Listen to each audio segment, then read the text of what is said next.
제가 대학교 2학년 때였어요. 운전면허증을 갓 취득하고 나서 무슨 용기가 생겼는지 괜히 차를 렌트해가지고 여름 계곡에 놀러 가겠다고 객기를 부리다가 주차된 차를 살짝 박았습니다.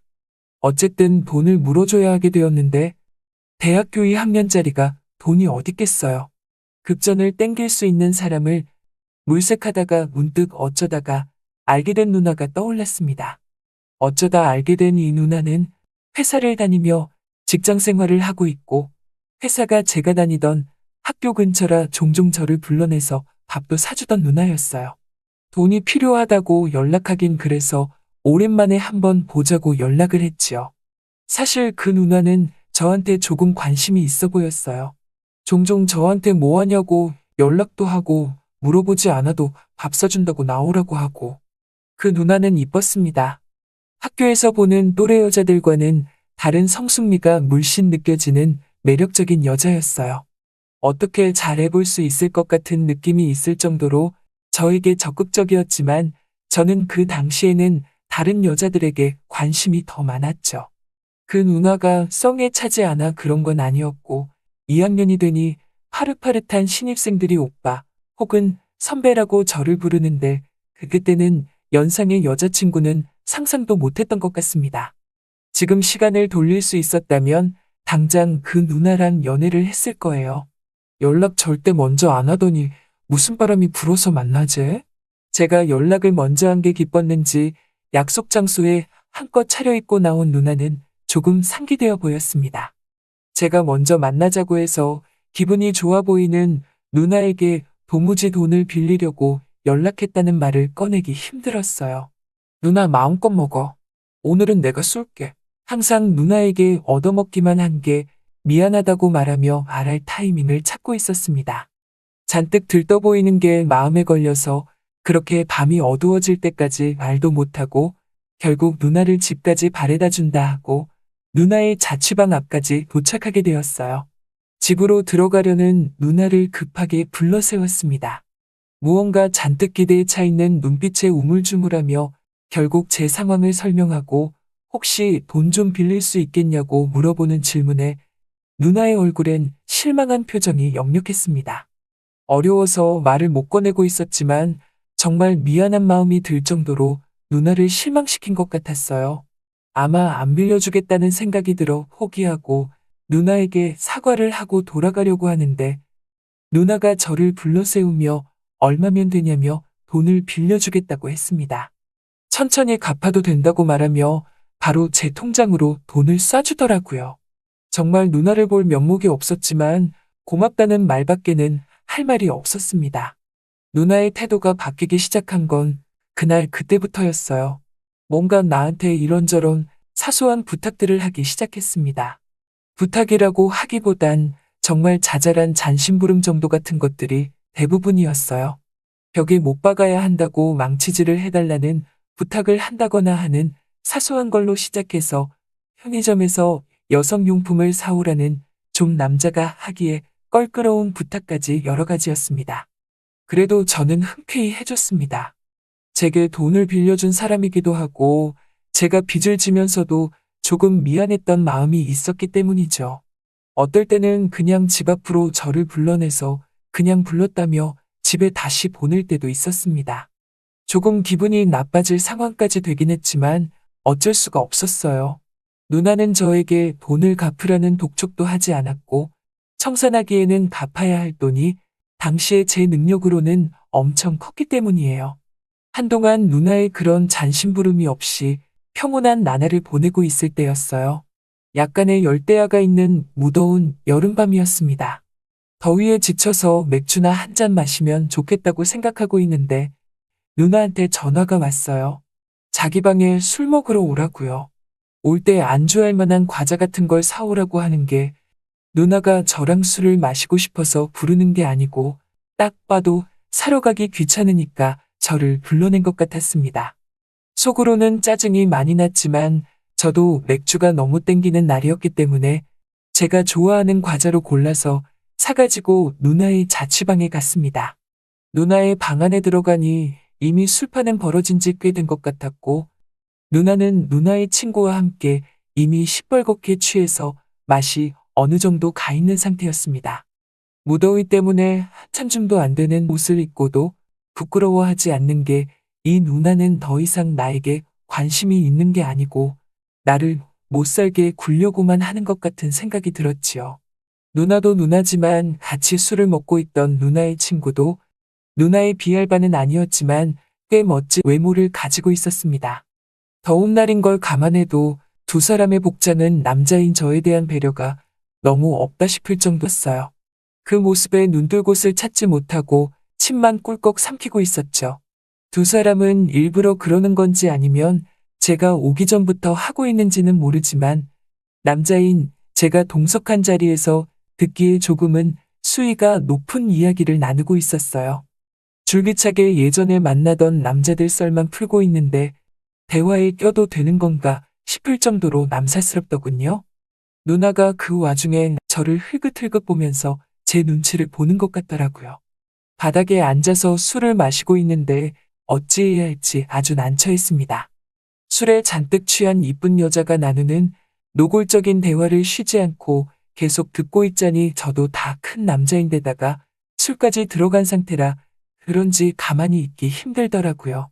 바닥에 앉아 있어서 그런지 한껏 불편해진 채로 편하게 위치를 잡으려고 꼼지락거리고 있는데 갑자기 술에 잔뜩 취한 누나가 정신줄을 놓았는지 저를 쏘아보며 소리치기 시작했습니다. 저의 이름을 소리치듯이 부르며 저보고 다짜고짜 일어서 보라고 했습니다. 지금 일어서면 저도 남자로서 조금 곤란한 상황이라 우물쭈물하고 있는데 누나가 그 모습을 보더니 더욱 더 저를 몰아세웠습니다. 야 너 내가 시키는 대로 다 해야지. 넌 내 놀이개잖아. 아무리 급할 때 돈을 빌려준 사람일지라도 아무리 누나가 술에 잔뜩 취한 걸 알고 있을지라도 조금 기분이 나쁘더라고요. 저도 참을 수 없어서 벌떡 일어나며 누나에게 소리쳤습니다. 네, 일어났습니다, 주인님. 하지만 돈 앞에선 장사가 없었습니다. 누나가 언제 돈을 갚으라고 나올지 모르니 최대한 누나의 기분에 맞추는 것 말고는 제가 할 수 있는 건 없었습니다. 까짓거 그 돈을 지금 만들어내는 것보다 술 취한 누나들 앞에서 재롱이나 부리고 분위기나 맞추면 수지타산이 맞다는 생각이 들었어요. 오, 진짜로 말 잘 듣네? 누나의 친구가 그런 제 모습을 보고 땅바닥을 치며 크게 웃는데 누나의 기분에 맞춰주는 게 아무리 생각해도 이득이라는 생각이 들었지요. 이제 저는 누나의 말을 충실히 듣는 장난감이다. 자기 최면을 걸며 억지로 웃음을 지으면서 이 상황을 참고 있었어요. 단지 문제는 한 가지. 일어서면서 앞짐을 쥐고 최대한 제 상태를 들키지 않게 우물쭈물 써 있었는데 그 모습을 보고 누나들이 제 상태를 눈치챈 건지 서로 눈치를 보면서 묘한 미소를 짓더군요. 그건 왜 가리고 있어? 저의 상태를 눈치챈 두 누나들이 입을 가린 채 키득대며 웃었습니다. 수치심에 얼굴이 귀까지 빨개지는 게 느껴졌지요. 누나가 벌떡 일어나 어디서 줄자를 가지고 오더니 어디 길이 한번 재보자며 달려들었어요. 저는 최선을 다해 저항해봤지만 장난기로 똘똘 뭉친 술 취한 두 사람을 이겨낼 수 없었습니다. 줄자를 가지고 왔을 때만 해도 장난치는 줄 알았는데 죽자고 매달려 있는 두 사람을 보니 이 사람들이 진심이라는 게 느껴지더라고요. 이리저리 몸부림치면서 기껏 두 사람을 떼어놨더니 누나가 저를 노려보며 걷는 한마디에 아무 저항을 할 수 없었습니다. 우리 준용이 돈이 많아서 빨리 갖고 싶은가 보네? 술에 취한 여자라도 두 사람이 동시에 달려드니 어찌 당해낼 방도가 없더라고요. 결국 바닥에 들어누운 채로 바지춤을 부여잡고 안 된다고 이러지 말라고 몸부림을 쳤습니다.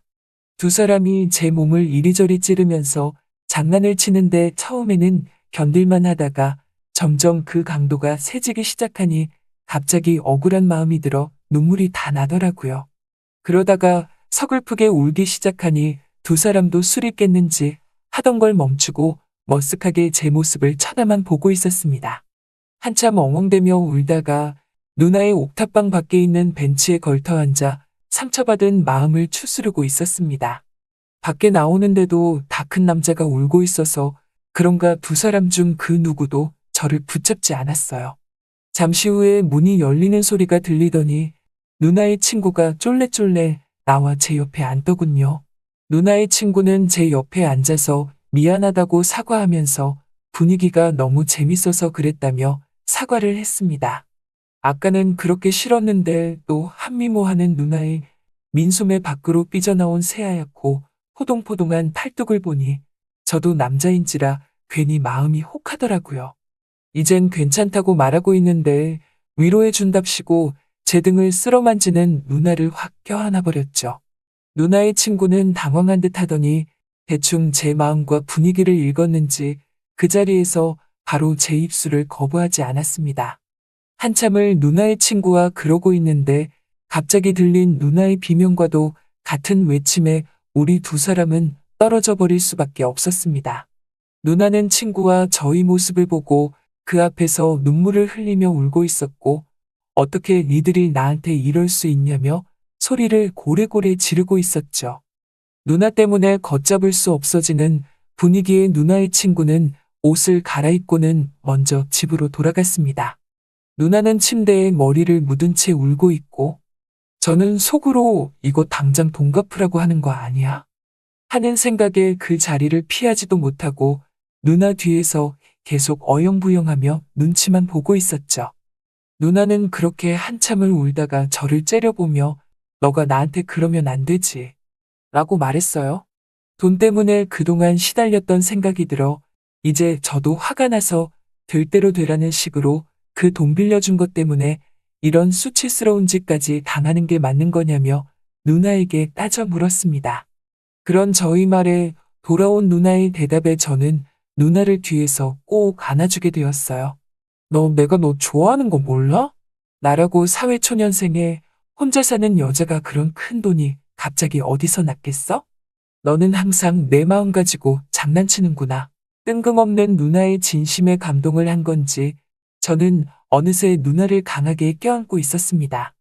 누나는 내 품에 안겨서 울고 있는데 항상 강해 보이는 모습만 보다가 그런 누나를 봐서 그런지 원래부터 이쁜 누나였지만 새로운 모습의 그날은 정말 여자처럼 느껴지더라고요.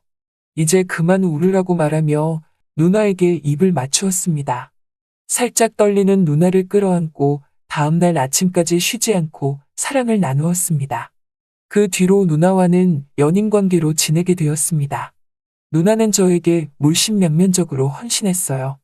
하지만 누나에게 갚을 게 있다는 마음의 짐이 우리 둘 사이를 오래 가게 만들지는 않았습니다. 지금이야 마음 먹고 절약을 하면 3달이면 갚을 수 있는 돈이었지만 그 당시에는 정말 큰 돈이었으니까요. 군입대를 이유로 이별을 말하는 저에게 누나는 끝끝내 그 돈을 내놓으라는 말을 하지 않았습니다. 전역을 해서 갚으려고 했는데 가끔씩 주고받던 연락도 뜸해지더니 상병을 달았을 때쯤부터는 누나와는 더 이상 연락이 되지 않았습니다. 아직도 가끔은 그때 갚지 못한 빚을 갚아야겠다는 마음도 들고 저에게 그렇게 헌신적인 사람을 그 누나 이후로 만나본 적이 없어 누나가 미친 듯이 그리워질 때가 있습니다. 그 누나를 잡을 걸 하는 후회를 하며 다시 그런 헌신적인 사람을 만나 결혼을 해야겠다는 생각이 드네요. 제가 바보 같았어요. 누나가 보고 싶습니다. 오늘의 사연은 여기까지네요. 긴 사연 끝까지 들어주셔서 감사합니다. 구독과 좋아요 잊지 말아주세요.